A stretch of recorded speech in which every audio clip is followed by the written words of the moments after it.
ગોંડલમાં ભારતીય જનતા પાર્ટીના બે જૂથો વચ્ચેની લડાઈ એ પરાકાષ્ઠાની લડાઈ છે.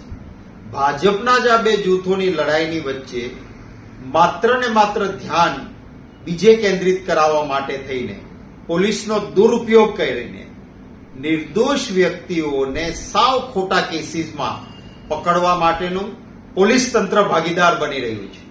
મારે કહેવું છે કે પોલીસ એ પ્રજાના રક્ષક છે, ભક્ષક નથી. પોલીસ એ કોઈ પોલિટિકલ પાર્ટીના નોકર નથી, જનતાના જનસેવક છે.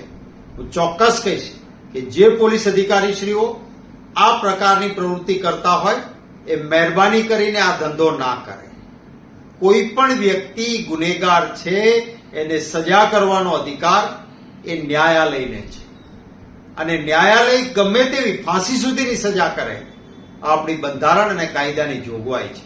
પોલીસને કોઈ અધિકાર નથી કે બેફામ રીતે લોકોને મારવાના, લોકોને ગમે તેવા કેમિકલ પાવા અથવા બીજી રીતે પરેશાન કરીને પોલીસ કસ્ટડીમાં બીજા નામ ખોલાવીને નિર્દોષ લોકોને રાજકીય રીતે હિસાબો સરભર કરવા માટે ભાજપના જ બે જૂથોના હાથા બનીને પોલીસ ના કામગીરી કરે ગોંડલમાં, એવી પણ ચોક્કસ હું માંગણી કરું છું.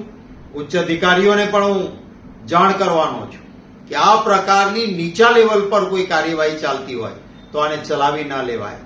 માનવ અધિકાર પંચની પણ એ ફરજ છે કે ક્યાંય પણ કોઈના પણ માનવ અધિકારોનું હનન થતું હોય હું વિનંતી કરીશ કે સ્યો મોટો માનવ અધિકાર પંચ પણ ગોંડલમાં નિર્દોષ વ્યક્તિઓને વિના કારણે ભાજપના કોઈ લોકો મન ફાવે તે એક બે જૂથના ખોટી ફરિયાદો આપે, એક જગ્યાએથી કોર્ટ જામીન આપી દે એટલે બીજું પોલીસ સ્ટેશન નવી સાવ ઉપજાવી કાઢેલી હકીકતો લઈને પોલીસ એ કોર્ટના ઓર્ડરને ઓવરરીચ કરવાનો પ્રયત્ન કરે, આ પણ હું માનું છું કન્ટેમ્પ્ટ ઓફ કોર્ટ છે અને આ પ્રકારની પ્રવૃત્તિ પોલીસ તંત્ર ના કરે એવી હું માંગણી કરું છું.